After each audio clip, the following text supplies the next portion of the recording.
आज के इस अति महत्वपूर्ण कार्यक्रम में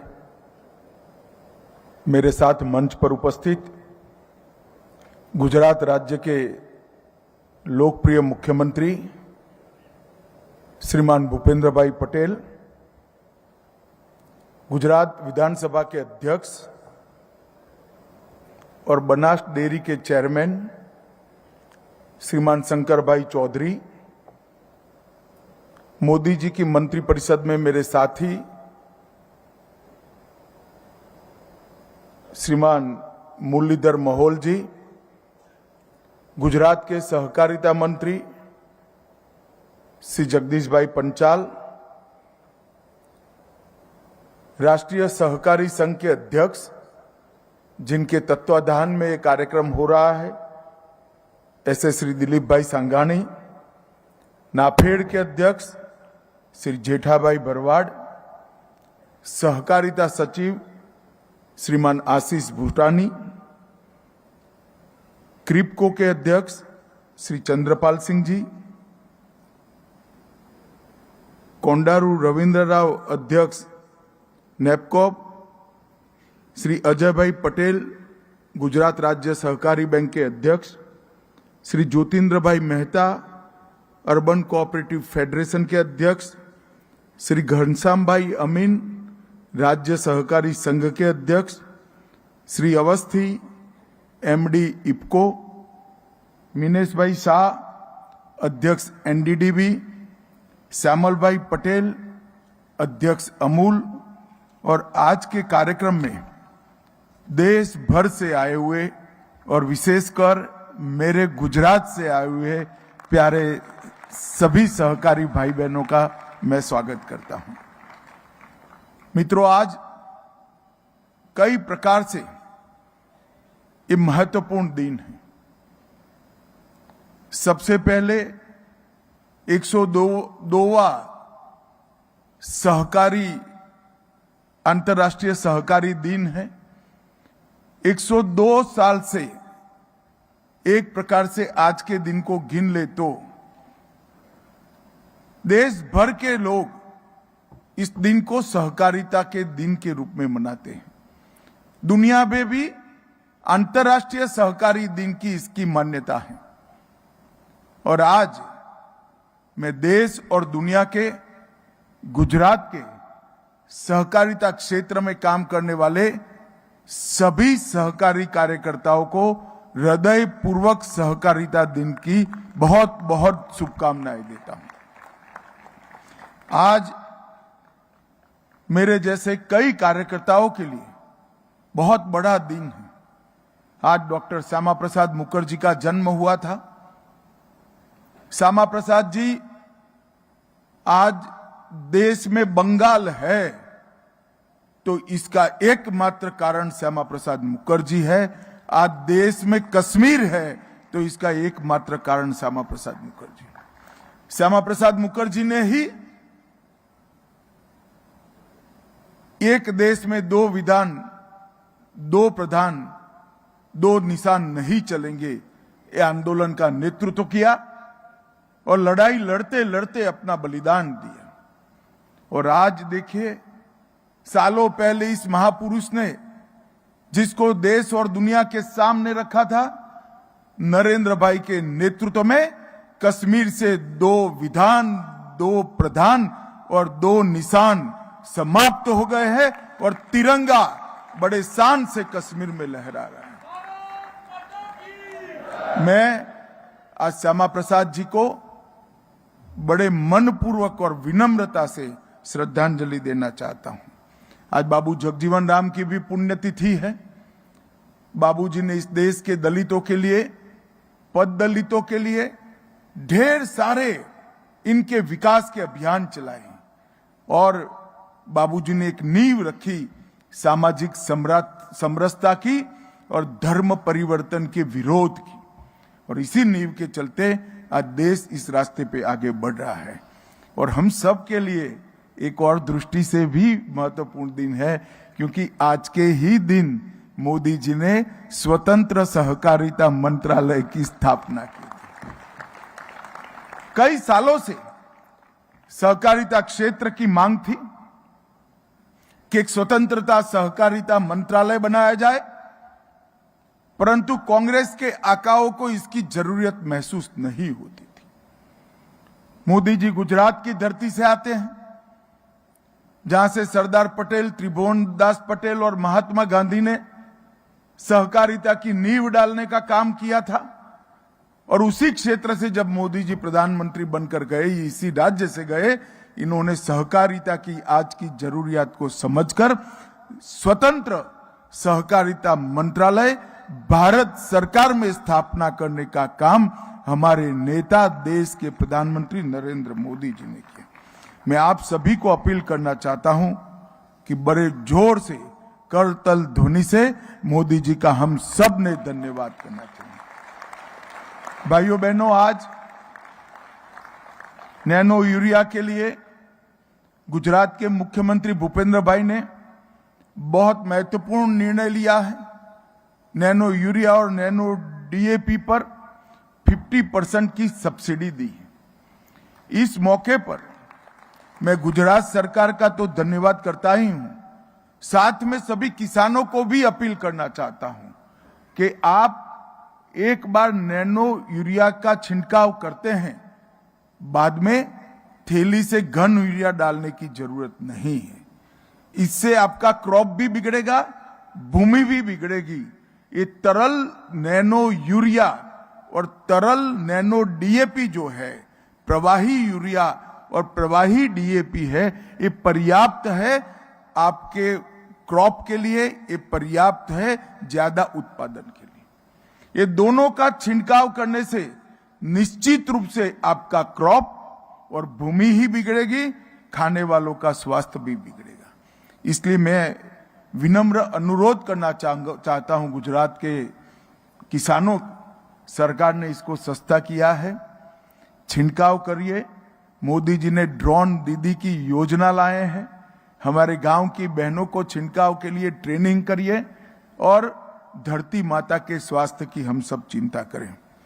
आज भारत सरकार ने नेशनल कोऑपरेटिव ऑर्गेनिक लिमिटेड की स्थापना की है, जैविक उत्पादों को, ऑर्गेनिक फूड को बढ़ावा देने के लिए, और ऑर्गेनिक फूड का उत्पादन करने वाले किसानों को उचित मूल्य मिल जाए, मुनाफा मिल जाए, इसके लिए आज एनसीओएल के द्वारा भारत ऑर्गेनिक आटा का लोकार्पण हुआ है। मैं अपील करना चाहता हूं, अब 2 ब्रांड हमारे पास है, एक भारत ऑर्गेनिक जो एनसीओएल का है और दूसरा अमूल। ये दोनों विश्वसनीय ब्रांड है। मैं देश भर के लोगों को अपील करना चाहता हूं, आप विश्वास कर ये दोनों ब्रांड खरीदें। ये 100% ऑर्गेनिक है। इसका निर्णय और इसकी पूरी व्यवस्था भारत सरकार ने सुपेरे की है। विश्व की सबसे आधुनिक तकनीक से आपको मिलने वाला ऑर्गेनिक फूड ऑर्गेनिक है या नहीं है, इसकी जांच करके ही इस पर भारत ब्रांड और अमूल ब्रांड का थप्पा लगता है।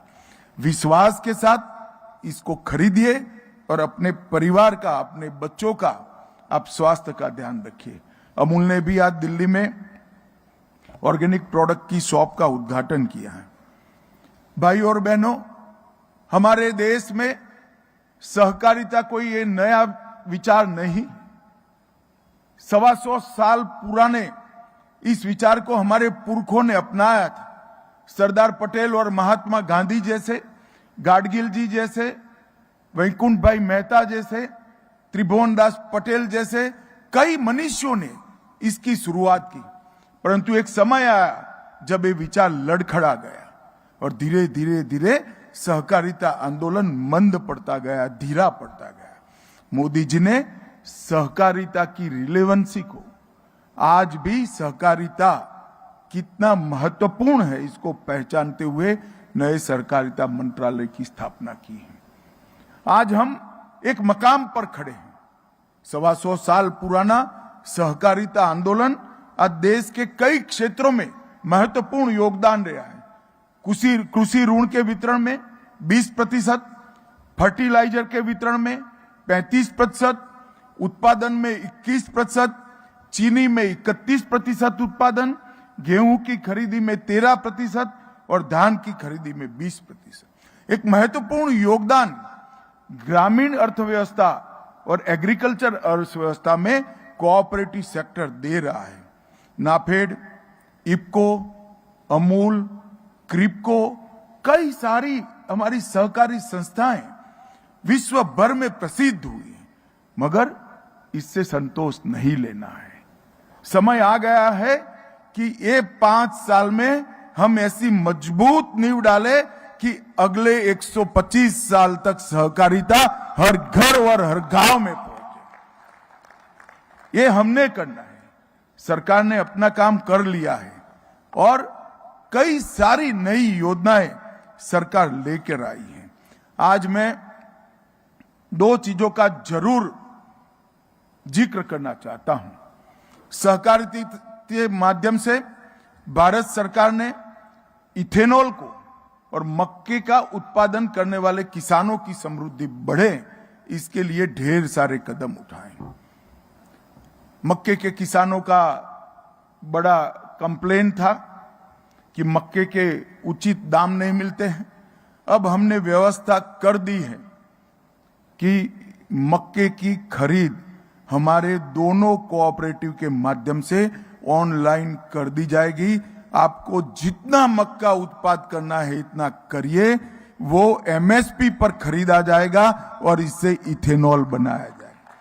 किसान की तो समृद्धि बढ़ेगी ही, परंतु साथ में पेट्रोल की आयात कम कर हम देश के खजाने को भी विदेशी मुद्राओं से समृद्ध करने का एक पुण्य कार्य करेंगे। इसी तरह से दलहन में भी 4 दलहन अब जितनी भी करनी है इतनी करिए।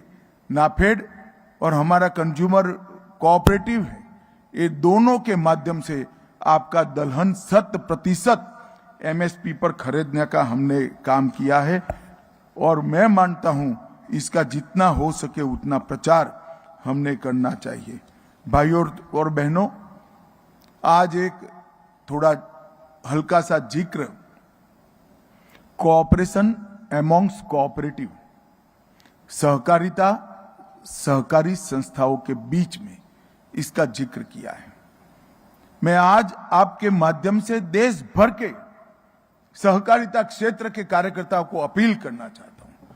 सहकारिता क्षेत्र का पूरा आर्थिक व्यवहार सहकारिता क्षेत्र में हो, ये अगर हम कर लेते हैं तो हमें सहकारिता क्षेत्र से बाहर एक भी पैसा लाने की जरूरत नहीं पड़ेगी। ये मैं आपको विश्वास के साथ, गुजरात में बनासकांठा और पंचमहाल में इसके पायलट प्रोजेक्ट करे हैं।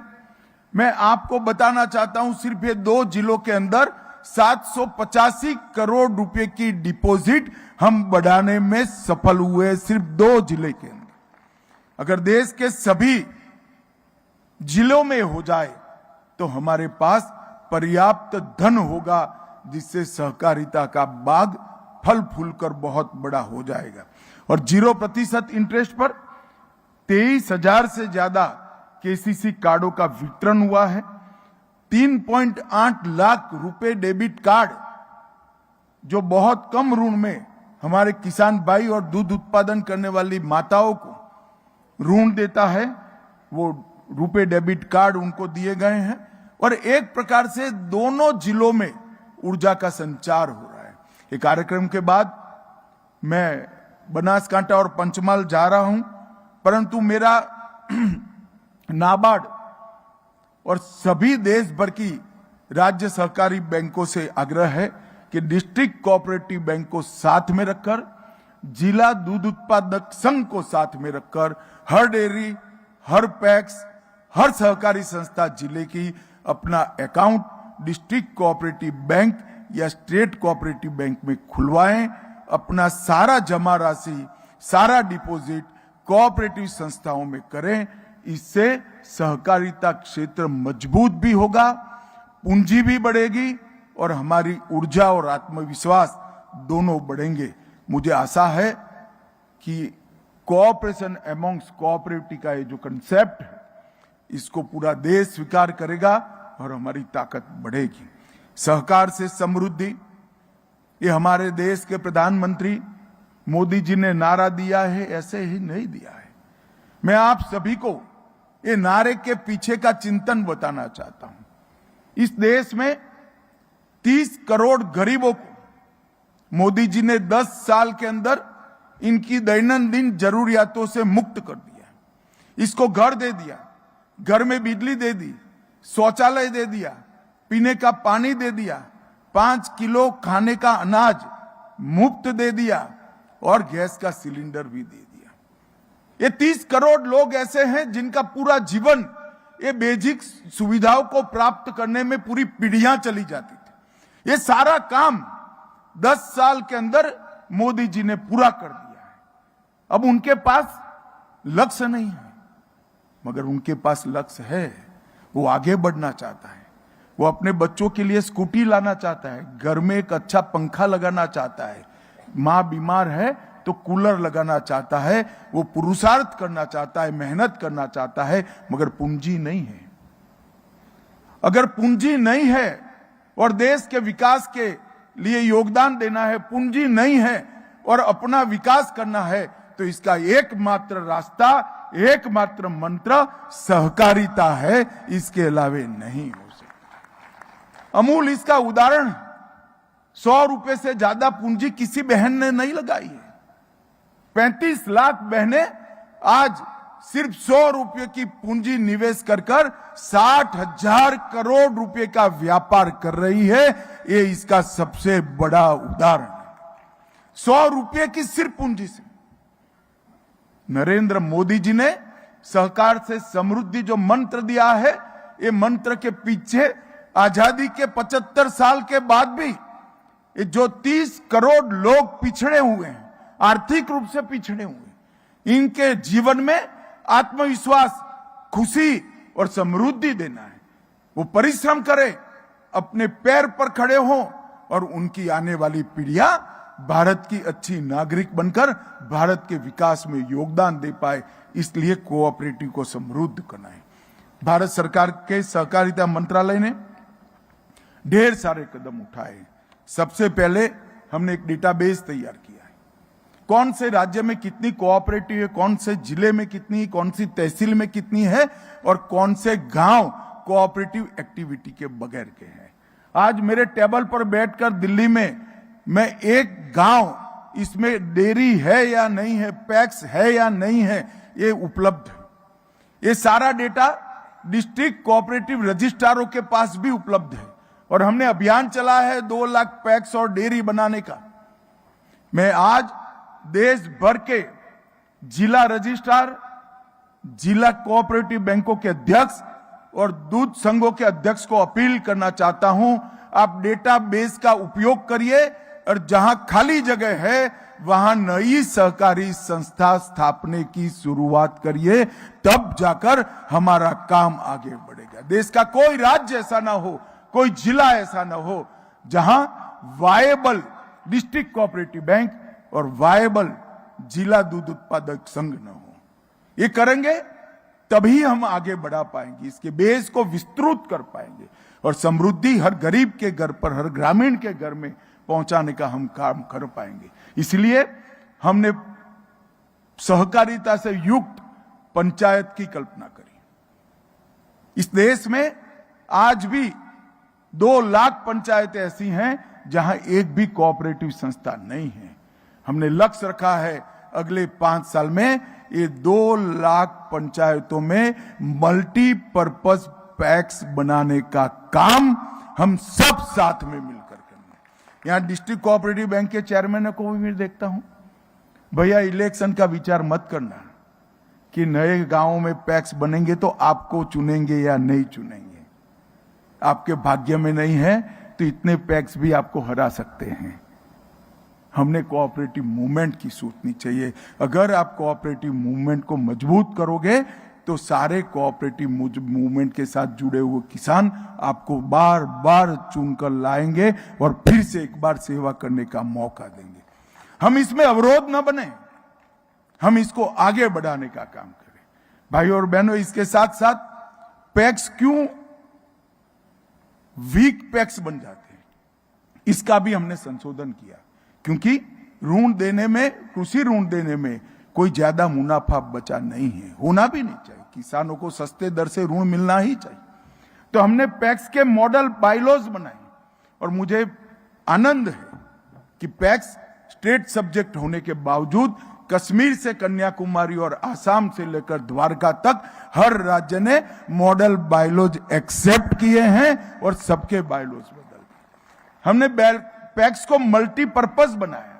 अब पैक्स डेयरी का भी काम कर सकते हैं, पैक्स भंडारण का भी काम कर सकते हैं, पैक्स सस्ते अनाज की दुकान भी कर सकते हैं, पैक्स सस्ती दवाई की दुकान भी लगा सकते हैं, पैक्स फर्टिलाइजर भी बेच सकते हैं, पैक्स पेट्रोल पंप भी लगा सकते हैं, पैक्स रेलवे की बुकिंग भी कर सकते हैं, पैक्स एरोप्लेन की बुकिंग भी कर सकते हैं, पैक्स सीएससी भी बन सकते हैं। और आज मुझे आनंद है, मैं जब आपके सामने बोल रहा हूं, आज सुबह में डेटा लेकर आया हूं, 65,000 में से 48,000 पैक्स ने कोई न कोई नए आयाम को अपने साथ जुड़कर पैक्स को वायबल बनाने का काम। और मेरा आप सभी से आग्रह है कि नए पैक्स जो रजिस्टर हो वो मॉडल बायलॉज के तरह, डेयरी इसके साथ जुड़ी हो, भंडारण इसके साथ जुड़ा हो, खाद का व्यापार इसके साथ जुड़ा हो, सस्ती दवाइयों की दुकान इसके साथ जुड़ी हो। और गुजरात राज्य जैसा राज्य तो इसमें मॉडल बन सकता है, देश भर का मार्गदर्शन कर। भाई और बहनों, इसके साथ हमने 3 मल्टी स्टेट कोऑपरेटिव बनाए, ऑर्गेनिक सोसाइटी, एक्सपोर्ट सोसाइटी और बीज सोसाइटी। इसके माध्यम से किसानों की समृद्धि बढ़ाने का मार्ग प्रशस्त किया है। मेरा आप सभी से आग्रह है, ये तीनों सोसाइटी की साइट पर जाकर आपने आपके अपने पैक्स को इसके साथ रजिस्टर करिए। सहकारी बैंकों के लिए, नागरिक सहकारी बैंकों के लिए एक अम्ब्रेला संगठन बनाने का शुरुआत हुआ है और इससे सहकारी बैंकों पर, नागरिक सहकारी बैंकों पर लोगों का भरोसा बढ़ेगा। एक ही माह में हम सहकारिता नीति लेकर आएंगे। 1100 नए एफपीओ खुल चुके हैं, नए बायलॉज 1 लाख से अधिक पैक्सों ने एक्सेप्ट कर लिए हैं और एनसीडीसी को 2000 करोड़ रुपए का बॉन्ड जारी करने से एनसीडीसी ज्यादा सहकारी संस्थाओं का भला कर पाएगी, इसका मुझे विश्वास है।